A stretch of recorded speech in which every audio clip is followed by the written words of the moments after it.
Aloha, my friends. My name is Garth Wolf. So today we're going to talk about Hinduism and Shamanism.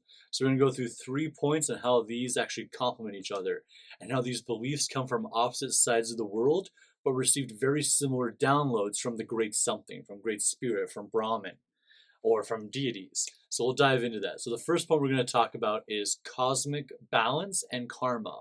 And so Hinduism believe in karma and is the law of cause and effect.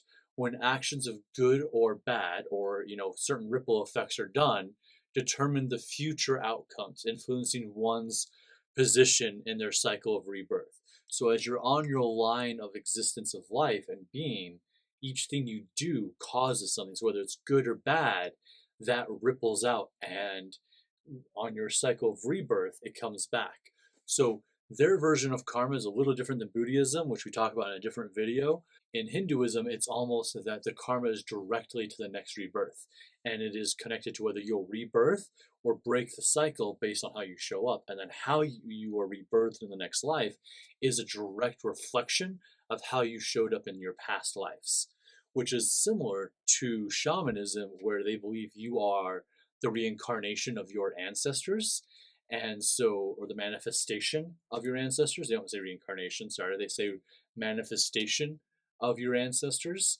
And so that by the last 7 years of generations, they build up and they create who you are. And you are that energy built up plus your soul. So that ancestral imprint is a part of who you are. It's not all that you are, but it is a part of the influence that's in you. And so in Hinduism, part of your rebirth is that it's your same soul that's going on, the soul that exists forever, the Atma. So Atma is the soul, which is goal is to get back to Brahma, and which is the all, the everything. But the all and the everything is what everything exists in.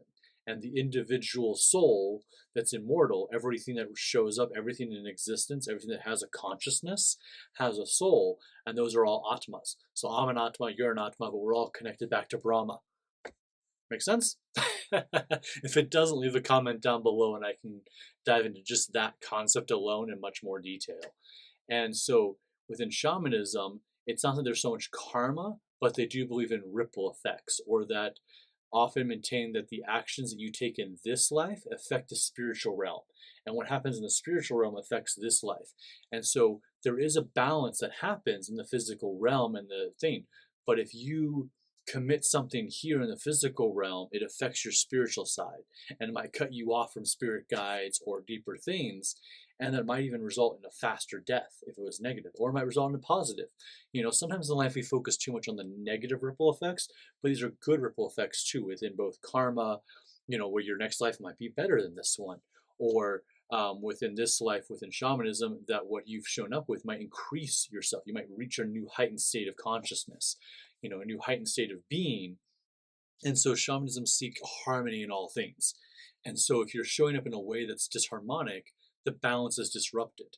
And that will affect the way your life is now and probably the way you show up next. It might even affect the way how your life is, like whether you're a human or an animal, or, if you even get a choice in that. Because the shamans do believe that, or shamanism, core shamanism believes that when you reincarnate, you get a choice as to what kind of physical being you're going to come and be. And each one of those comes with a duty and an agreement. And your soul has a lesson to learn there, or a duty to perform for others.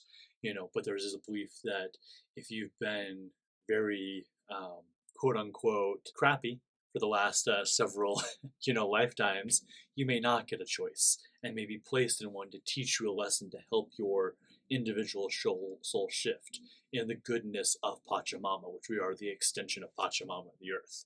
So the overlap is that both believe that your actions have consequences. There is a cause and effect, and that even though in shamanism there's not a belief in sin, there is a belief in ripple effects. And so if you show up as a liar all the time, that's a ripple effect. As you show up as a good person all the time, that's a ripple effect. You show up as someone's trustworthy or loving or kind or warrior or brave, that's a ripple effect. You show up as deceiving, it's a ripple effect. And that shows how you are, So within that concept, if you show up as deceiving all the time in life, you might reincarnate as a being in the next life that has to rely on deceiving to exist.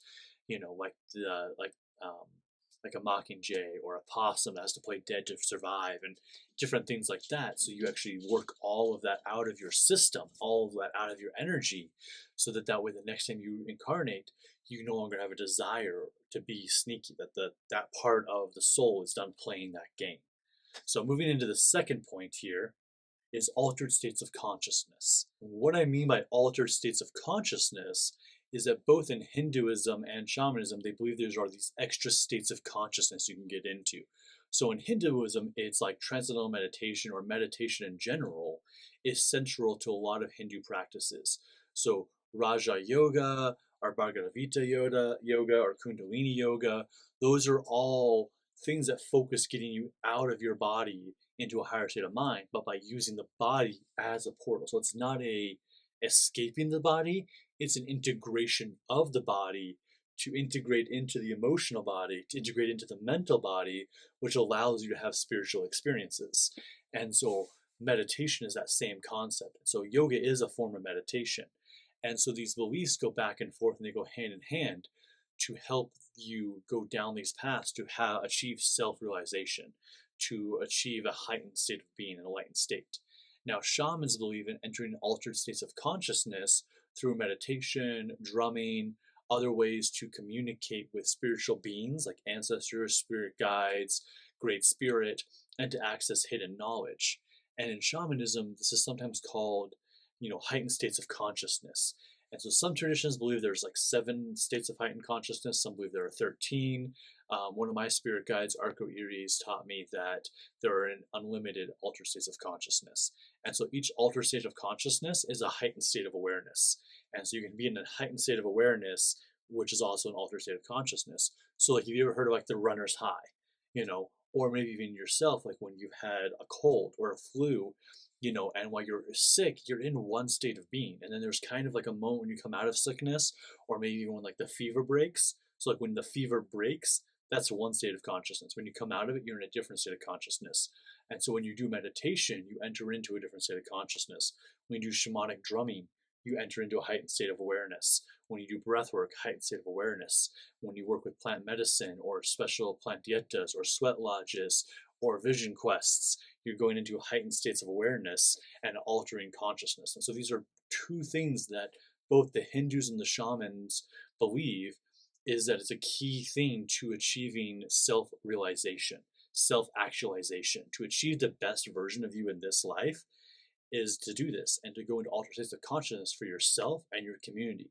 And so shamans would go into, someone would come into the village, have a problem, come to the shaman would go into an altered state of consciousness, come back with the answers. Now in the newer days, we are now teaching others how to go into this, or we're being taught ourselves, and so the shamans believe in guiding, ceremonies like sweat lodges, where people come into those, and then there's a container. Now the shaman is leading the sweat lodge, but each person is on their individual journey, and so you're on kind of a cosmic boat together. Or like an ayahuasca ceremony down in Peru, when we do those, and I go to attend those, each person is on their individual journey, but we are all together collectively in a maloka, collectively on a cosmic canoe, going on a journey. And the shaman, the maestro is the captain of that ship. So entering altered states of consciousness to make your own life better, to achieve information from higher states of consciousness, and integrate it with these. And so similar to how yoga is moving multiple parts of the body, same as in shamanism. It's not that when you go to an altered state of consciousness, altered state of consciousness, or a heightened state of awareness, that you're forgetting about the other one. That the other one no longer matters. It's actually an integration.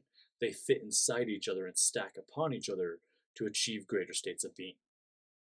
So the third concept that we have here is the recognition of spirit beings, gods, divine beings, ancestors, guides. So in Hinduism, they recognize that there's a pathing of gods and goddesses, each representing different aspects of the divine cosmic forces. These deities are something they can work with, or the elements of life, like Vishu as a preserver, or Agni, the god of fire, or Shiva, the destroyer.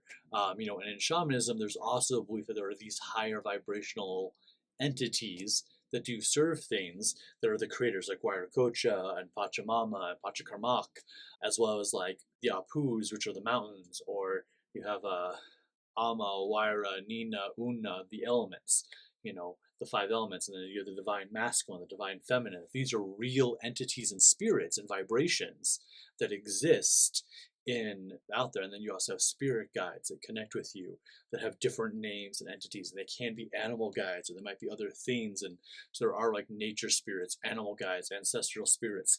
And so that the spirit world and the physical world are not separate. They are on top of each other. And that we receive guidance from these extra dimensional beings, these heightened beings. And that's a core overlap between shamanism and Hinduism. And is a core central belief of those is that there is spirits, there is consciousness, and we can't always perceive them physical, that you are more than your physical body. You are not a human being that has spiritual experiences. You are a spiritual being that has human experiences and can connect with all the other spirits in existence. Now, even though these beings are in a higher dimensional realm or a heightened state of awareness to be experienced, doesn't put them above us. They're just playing notes at a different vibration. And so that's why shamanic drumming is so powerful, because we play these beats and it allows the mind to get into a similar vibration that these other beings are, and then you can work together. And so when you enter into an altered state of consciousness or a heightened state of awareness, your internal vibration changes, which allows you to perceive of the other vibrations that are always happening at all times. It's like tuning into a radio station. 97.9 playing right now. 101 playing right now. You're just not watching them. There are other YouTube videos playing right now. Other people that are live on YouTube and on Instagram that are playing right now that you're not aware of. There are other dogs barking in the world than mine that's barking in the background that you might be able to hear, but you're just not aware of them because you're not tuned into that frequency. So you get to choose what you tune into. So that's the third belief there. If you'd like to hear more things about how Hinduism and shamanism relate and compare, you can watch this video right here or ask any questions and comment down below. I'd love to hear from you. So please like, subscribe, comment, and we'll see you in the next video. Peace, love, drink more water, get more sunlight, keep being your awesome self.